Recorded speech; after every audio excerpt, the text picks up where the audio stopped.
Hello बच्चों party, कैसे हो आप सब। उम्मीद है आप बहुत अच्छे होंगे और वेलकम। हम आ गए हैं अगला हमारा नेक्स्ट चैप्टर लेके। मैंने आपको बोला था कि वन शॉट के बाद हम अगले चैप्टर को लेके आएंगे और आज हमने वो जो चैप्टर उठाया है उसका नाम है उपसह संयोजक यौगिक। एक्चुअली इस चैप्टर में ना मैंने यही चैप्टर क्यों उठाया, पहला तो ये क्वेश्चन है बिकॉज बच्चों को ना इस चैप्टर में बहुत दिक्कतें आती हैं। ये चैप्टर बच्चों को ना बहुत हार्ड लगता है। तो प्यारे बच्चों, ये कोई हार्ड नहीं है, ये कोई हार्ड चैप्टर नहीं है, बस थोड़ा सा ना इसमें फोकस करना है। ठीक है, घर पे इसका रिवाइज करना है ना। जो चीज़ इस दुनिया में कोई चीज़ हार्ड नहीं है, मेरा मानना यह है। बस हम उसको पढ़ने का हमारा तरीका चेंज करना होगा। अगर हमने पढ़ने का तरीका चेंज कर दिया तो हम आसानी से चीज़ों को कर पाएंगे।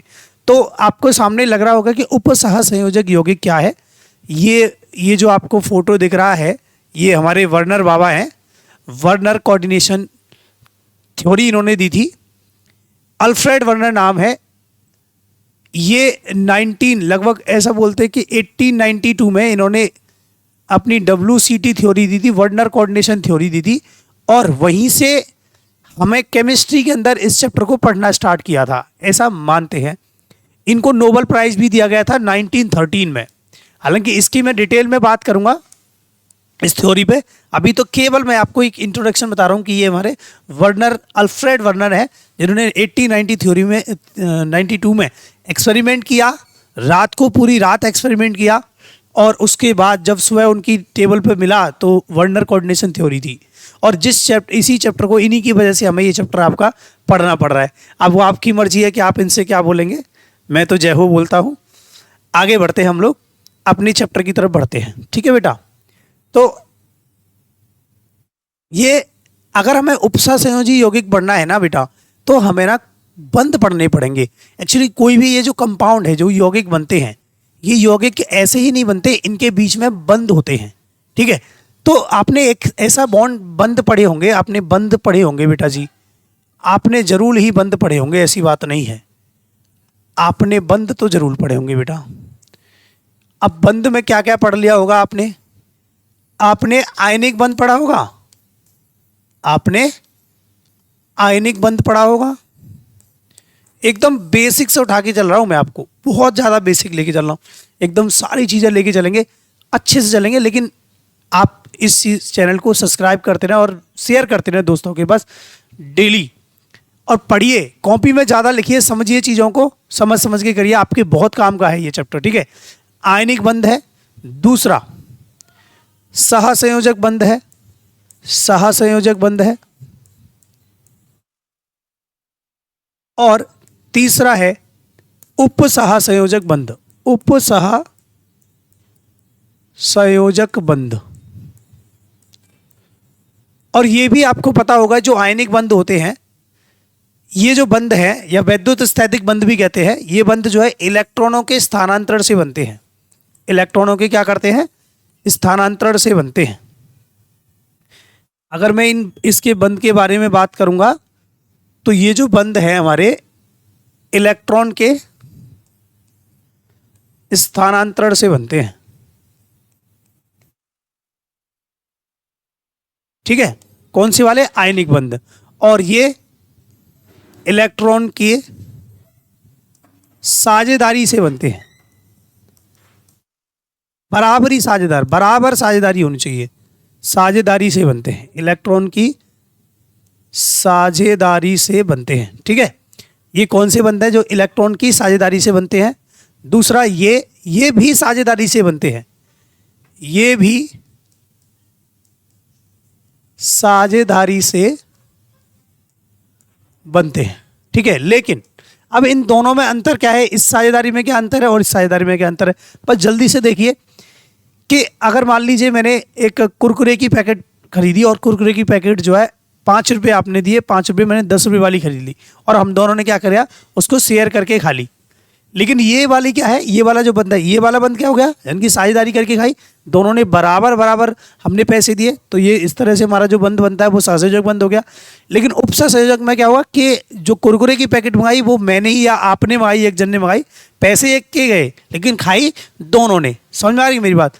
या आप कह सकते हैं कि बहुत सारे जो अल्कोहल पीते हैं, जो दारू पीते हैं, वो क्या करते हैं, शाम को इकट्ठे हो जाते हैं कि भाई क्या कहते हैं, कुछ पैसे तू मिला कुछ पैसे मैं मिलाता हूँ, दोनों के इक्वल पैसे करेंगे, दोनों बराबर करेंगे। लेकिन कभी कभी ऐसा भी होता है उनके साथ कि एक के पास पैसे होते हैं एक के पास नहीं होते, लेकिन पीना दोनों को है, तो एक ही पैसे दे देता है, तो वो क्या है, कोऑर्डिनेट बॉन्ड है, वो बहुत अच्छी बॉन्डिंग होती है उनके बीच में।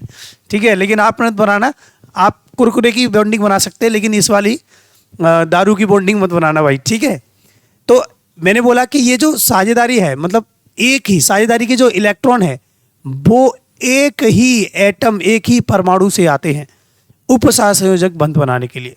अब मैं आपको यहाँ पे क्यों पढ़ा रहा हूँ, एक्चुअली यहाँ पे ना इसका जो खेला है, जो कोऑर्डिनेशन कंपाउंड का उपसहसंयोजी यौगिकों का खेला है, वो धातुओं के साथ ना कुछ लिगेंड होते हैं, लिगेंड मैं पढ़ाऊंगा, अभी आप सिर्फ जान लीजिए।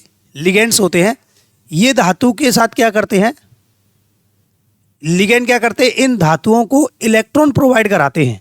ये जो लिगेंड है वो क्या करते हैं, धातुओं को इलेक्ट्रॉन प्रोवाइड करा के बंध बनाते हैं इसके साथ। तो इसका मतलब ये जो बंध आता है ना लिगेंड और धातु के मध्य, ऐसा कहते हैं ये जो बंध है वो उपसहसंयोजक बंध है।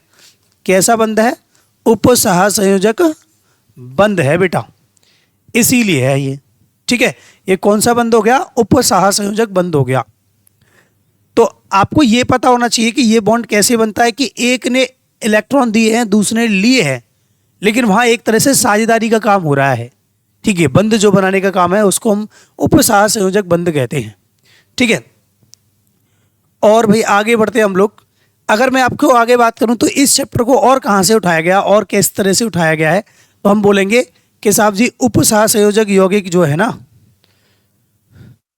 वो एक तरह से लवड़ से आते हैं।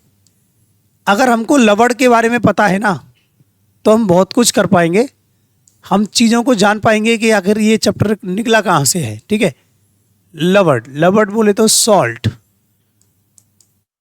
लवड़ क्या होते हैं, वे पदार्थ जो अम्ल और क्षार की क्रिया द्वारा बनते हैं। हर बार तो नहीं, लेकिन अधिकतर हम ये चीज़ें जानते हैं कि जो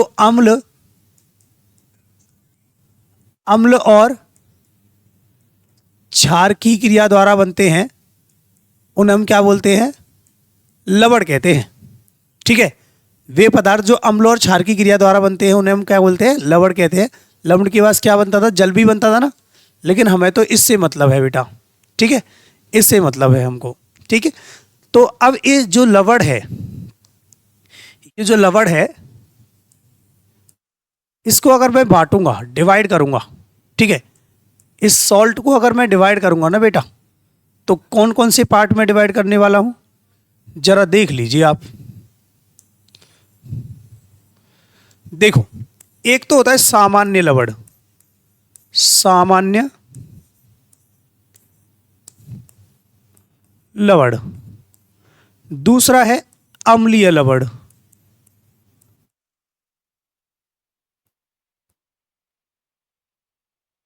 तीसरा है क्षारीय लवण,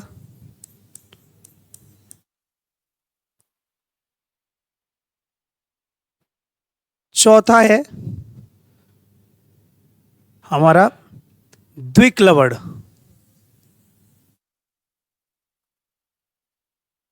द्विक लवण, और पांचवा हो गया हमारा संकर लवण।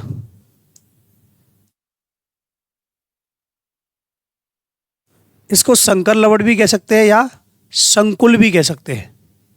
कुछ लोग इसको संकुल भी कहते हैं या जटिल लवण भी कहते हैं इसको।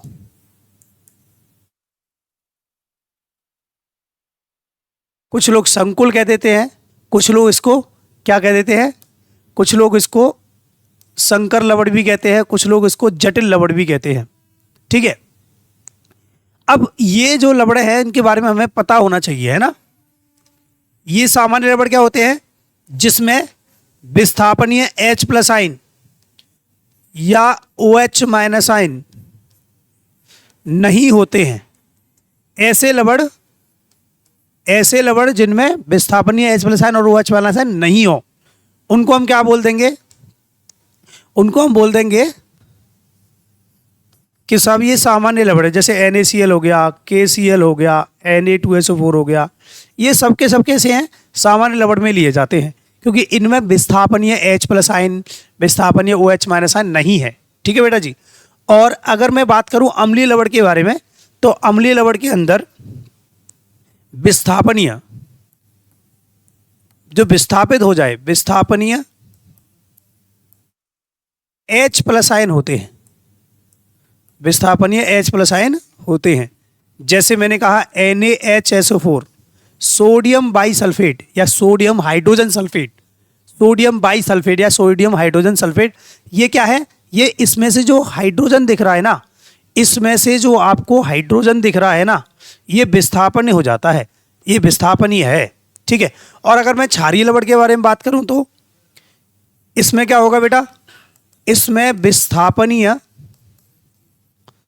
विस्थापनीय OH माइनस आयन होता है, OH माइनस आयन होते हैं। ठीक है। अब इसके एग्जाम्पल कौन से हैं? ये आप ऑर्गेनिक केमिस्ट्री के अंदर भी पढ़ते हैं। MgOHCl विस्थापनीय OH माइनस आयन होते हैं, वो जैसे MgOHCl हो गया। द्विक लवण में क्या आ जाएगा बेटा? द्विक लवण में क्या हो जाएगा? ये चीजें आपको तीनों चीजें समझ में आ गई होंगी। लेकिन अगर मैं द्विक लवण की बात करूंगा तो द्विक लवण क्या है, इन दोनों को ना थोड़ा सा हम अलग से पढ़ने वाले हैं, अगली स्लाइड पे पढ़ेंगे हम इसको। ठीक है। तो पहले अगर आपको कोई क्वेरी हो तो यहाँ से आप कमेंट में डाल सकते हैं, अगर यहाँ पे कोई दिक्कत आ रही हो तो। आगे चलते हैं नहीं, अगले टॉपिक की तरफ हमारा क्या है, अब हम पढ़ने वाले हैं इसमें द्विक लवण के बारे में। द्विक लवण, द्विक लवण इसको बोलते हैं डबल सॉल्ट, इंग्लिश में बोलते हैं इसको डबल सॉल्ट। अब द्विक लवण होते क्या है बेटा? द्विक लवण होते क्या है? ये कैसे लवण है? अगर मैं कहूं कि भाई मैंने आपको द्विक लवण दिखाया, ठीक है, और आप द्विक लवण को देख रहे हैं, तो आप कहेंगे सर ये तो कोई भी द्विक लवण है।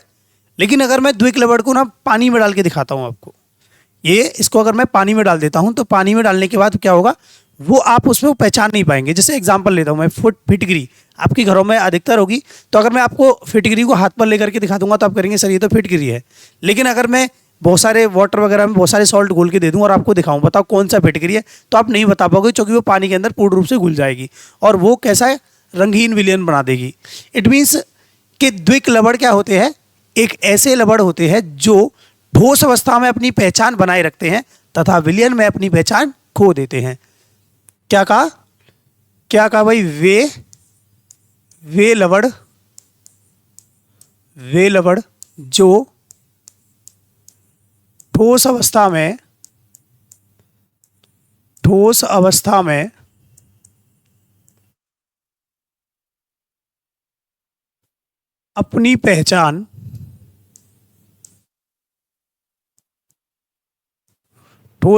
अपनी पहचान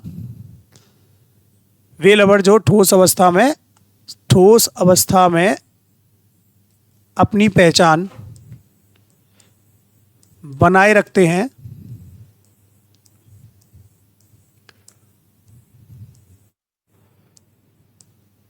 परंतु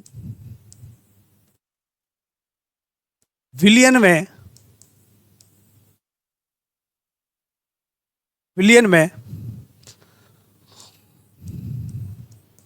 अपनी पहचान खो देते हैं,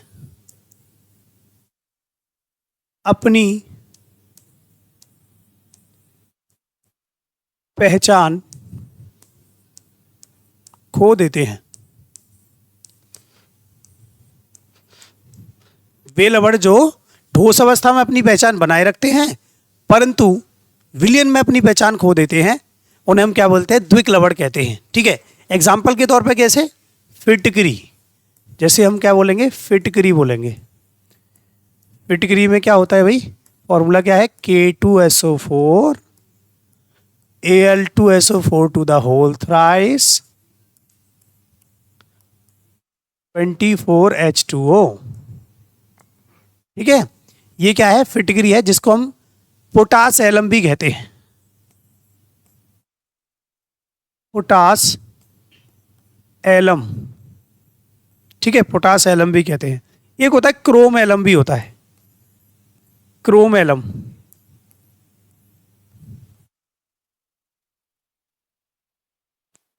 क्रोमेलम, ठीक है। तो इसका फॉर्मूला क्या है भाई, K2SO4 Cr2SO4 to the whole thrice 24H2O। तो ये क्या है बेटा, द्विक लवण है। ये क्या है हमारे पास, द्विक लवण है, ठीक है। अगर मैं आगे बात करता हूं इसके बारे में तो देखिए जरा, अगर मैं बात करता हूं संकुल लवण के ऊपर, संकुल लवण के ऊपर,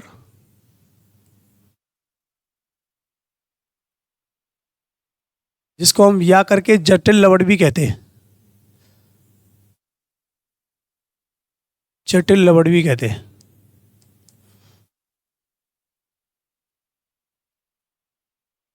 कॉम्प्लेक्स सॉल्ट कहते हैं इंग्लिश में, कॉम्प्लेक्स सॉल्ट, ठीक है, कॉम्प्लेक्स सॉल्ट कहते हैं हम इसको इंग्लिश में। तो संकुल लवण क्या होते हैं, ऐसे लवण हैं, जैसे ये कैसे हैं, अगर मैं आपको कहूँ डेली लाइफ में देखने के लिए कि मैंने आपको पहले ये सॉल्ट दिखाया, कौन सा, संकुल लवण दिखा दिया, आपने देखा कि ये रेड कलर का है, फिर मैंने इसको पानी में घोल के दिखा दिया, तो वो जैसा कलर है वैसा ही पानी के अंदर वही कलर देगा। तो जैसा उसका कलर है वही वैसा ही कलर देगा, तो हम समझ जाएंगे कि सर ये संकुल लवण है, जो आपने हमें अभी दिखाया था वही लवण है। यानी कि ये विलयन में और ठोस अवस्था दोनों में अपनी पहचान बनाए रखते हैं। ये क्या करते हैं, विलयन में और ठोस अवस्था में दोनों में अपनी पहचान बनाए रखते हैं। ये क्या करते हैं, वे लवण, वे लवण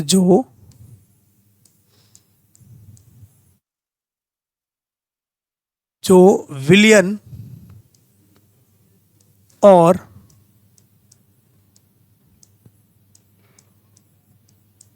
ठोस अवस्था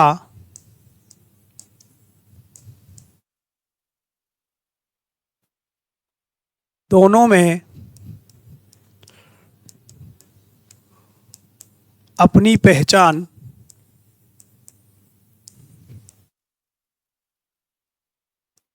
बनाए रखते हैं,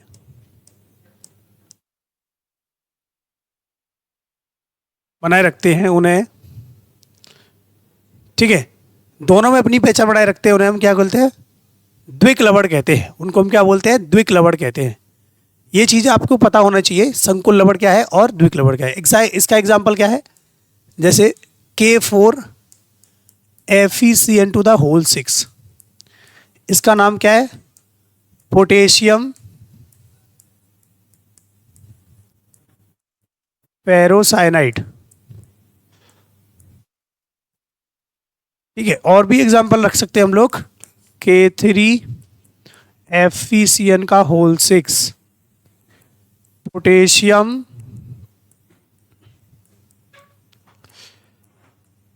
पेरिसाइनाइड।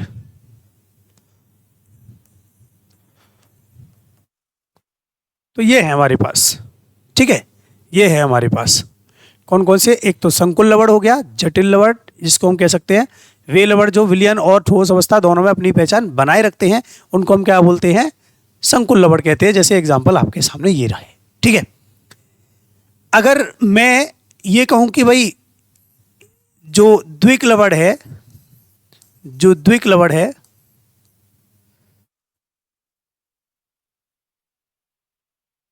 द्विक लवण जो होते हैं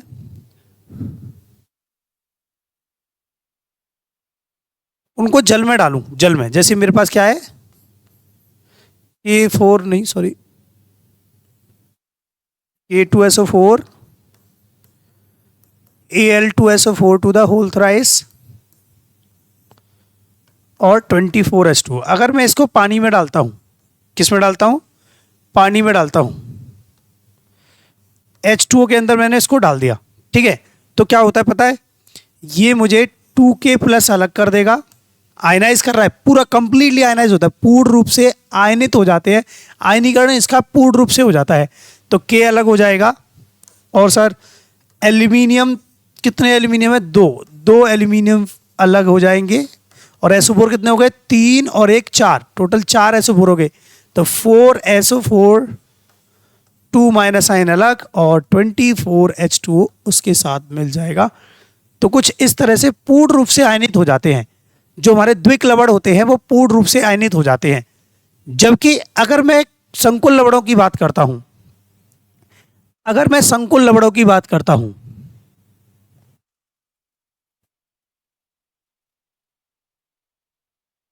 अगर मैं संकुल लवणों की बात करता हूं,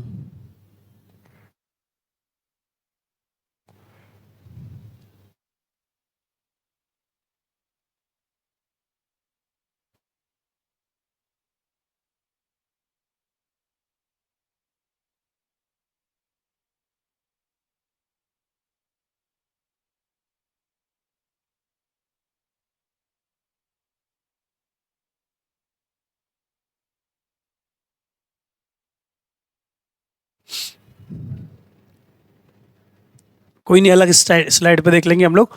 मैंने क्या बोला कि मेरे पास जो, अगर मैं द्विक लवण की बात करता हूं,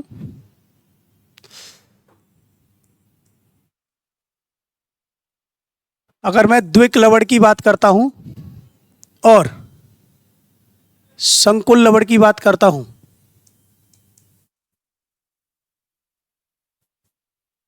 संकुल लवण की बात करता हूं, तो क्या बोलेंगे भाई, ये पूर्ण रूप से आयनाइज हो जाते हैं, पूर्ण रूप से आयनित हो जाते हैं।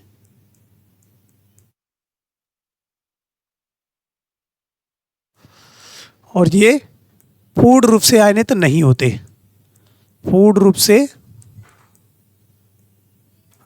आयनित नहीं होते। और ये रंगीन विलयन देते हैं, रंगहीन विलयन देते हैं, रंगहीन विलयन देते हैं, और ये रंगीन विलयन देते हैं।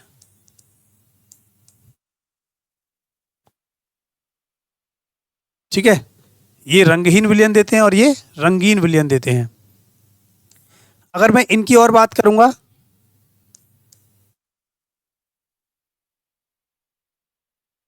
ये इनकी चालकता कम होती, इनकी चालकता अधिक होती है, इनकी चालकता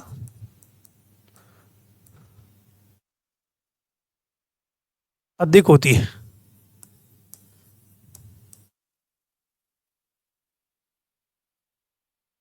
इनकी चालकता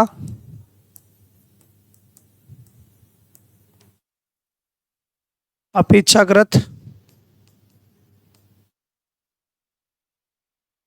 कम होती है।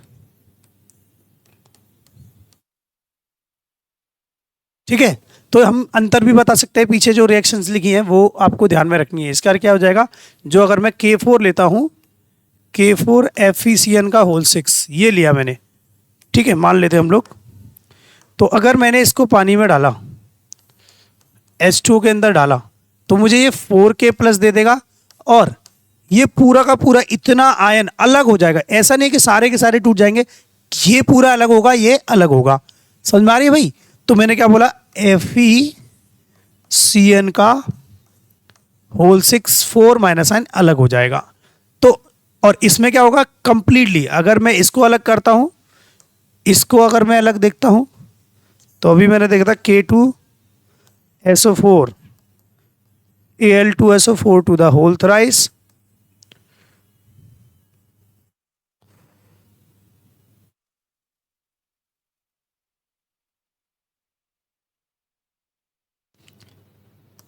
H2। अगर मैं इसको पानी में डालता हूं, अगर इसको पानी में डालता हूं, तो मुझे 2K प्लस दे देगा, साथ में 2Al प्लस दे देगा प्लस 3, और SO4 2 माइनस आयन दे देगा, और 24 H2O तो अलग ही हो जाएंगे, ये तो जल के अंदर ही मिल जाएंगे। तो ये पूर्ण रूप से क्या हो रहा है, पूर्ण रूप से टूट रहा है। ठीक है भाई, और ये पूर्ण रूप से नहीं टूटता, ध्यान रखना है भाई आपको। ठीक है, आगे बढ़ते हैं हम लोग। अब जो हमारा चैप्टर है, ये इस चैप्टर का नाम ही हमारा उपसह संयोजन यौगिक है। तो उपसह संयोजन यौगिक में कई इसके भाग है, बहुत सारे भाग है, और इन्हीं भागों को पहले हम पढ़ेंगे इंट्रोडक्शन के तौर पे, फिर इस चैप्टर में आगे बढ़ेंगे। इसलिए ये जो भाग है ना, इनके नाम आपको पता होना चाहिए बेटा। अगर आपको इसके नाम नहीं पता है तो आप कोऑर्डिनेशन कंपाउंड को शायद ही पढ़ पाए। मैं सोच रहा हूँ कि आपको इसके नाम तो एकदम बिल्कुल आपके जुबान पे रहने चाहिए। अगर कोई सोते हुए भी पूछ लेगा तब भी इनके नाम आपको पता होना चाहिए। ठीक है भाई। तो मैंने कहा भाई एक मैंने एग्जाम्पल उठाया छोटा सा, और भी अगर आप कहेंगे तो मैं और भी एग्जाम्पल उठा सकते हैं। ठीक है, इसी से बहुत सारी चीज़ें क्लियर हो जाती हैं। ये जो आपको ये दिख रहा है ना, ये वाला जो दिख रहा है, ये वाला जो दिख रहा है, इसको बोलते हैं उपसह संयोजन मंडल या समन्वय मंडल, या कुछ लोग इसको क्षेत्र का नाम भी देते हैं। मंडल की जगह क्षेत्र भी कहते हैं। इस बार जो पेपर में आया था वो क्षेत्र के नाम से आया था, उपसह संयोजन क्षेत्र क्या होता है या समन्वय क्षेत्र क्या होता है। ठीक है, तो ये जो दो बड़ा ब्रैकेट सा दिख रहा है ना, इसकी डेफिनेशन तो हम पढ़ेंगे। फिलहाल मैं आपको बता दे रहा हूँ कि जो बड़ा ब्रैकेट है, जिस कॉम्प्लेक्स के अंदर आपको बड़ा ब्रैकेट दिख जाएगा ना बेटा जी, तो वो क्या है, उपसह संयोजन मंडल है। ठीक है, और ये क्या है बेटा मेरा, समन्वय मंडल। इसको मैं समन्वय मंडल भी कह सकता हूँ। उसके बाद ये जो आपको दिख रहा है, ये वाला, इसको बोलते हैं हम केंद्रीय धातु आयन। क्या बोलते हैं इसको हम, केंद्रीय धातु आयन। इंग्लिश में बोलते हैं इसको central metal ion, central metal ion. ठीक है, और ये जो Cn दिख रहा है, Cn, इस Cn को हम क्या बोलेंगे, Cn को क्या बोलेंगे, Cn की जगह पे कुछ भी हो सकता है, Cl हो सकता है, NO2 हो सकता है, बहुत सारे कुछ भी। ठीक है, जो लिगेंड्स की तरह काम करते हैं वो क्या हो जाएंगे हमारे पास, लिगेंड्स हैं। वो क्या हो जाएंगे, लिगेंड्स हैं, लिगेंड्स। ठीक है बेटा। और काउंटर आयन क्या होते हैं, ये जो कोऑर्डिनेशन स्फीयर के बाहर जो भी आयन होता है, कोऑर्डिनेशन स्फीयर के बाहर, चाहे वो इधर हो चाहे वो इधर हो, उनको हम क्या बोलते हैं, काउंटर आयन ही बोलेंगे। उनको हम क्या बोलेंगे, काउंटर आयन बोलेंगे। ध्यान रखना, ठीक है, उनको हम काउंटर आयन बोलेंगे। ठीक है, और अगर मैं कहूं केंद्रीय धातु परमाणु या आयन और लिगेंड, इन दोनों को मिलाकर के क्या बनता है, उपसह संयोजन सत्ता बनती है। क्या बनती है, उपसह संयोजन सत्ता बनती है, इन दोनों को मिलाने के बाद। ठीक है, तो ये आपको एकदम अच्छे से आना चाहिए। अगर आपको ये आता है तो आप अच्छे से कर पाएंगे। अगर आपको और अच्छे से जानना है तो आप इसके लिख के इसे एक बार दिमाग में फेर लीजिएगा। ठीक है, जैसे हमारी नेक्स्ट वीडियो आएगी तो हम सारे के सारे इन कंपाउंड्स के बारे में, इनकी डेफिनेशंस के बारे में जानना पड़ेगा, क्योंकि कई बार लिगेंड्स के बारे में भी आ चुका है, उपसह संयोजन मंडल के बारे में भी आपके यूपी बोर्ड के एग्जाम में आ चुका है। तो मैं चाहता हूं कि आप लोग इसको लिखना स्टार्ट करें, नोट्स बनाएं, साथ ही साथ एकदम बहुत अच्छे से लेके चल रहे हैं हम लोग। तो अगली वीडियो का इंतजार करें और ज़्यादा से ज़्यादा दोस्तों के पास शेयर करें, और कल नेक्स्ट वीडियो में हम फिर से मिलते हैं। आज के लिए हम इतना ही करते हैं। अगर आपकी कोई क्वेरीज इससे रिलेटेड हो तो आप कमेंट जरूर करिएगा, हम आपका शॉर्ट आउट करेंगे। धन्यवाद।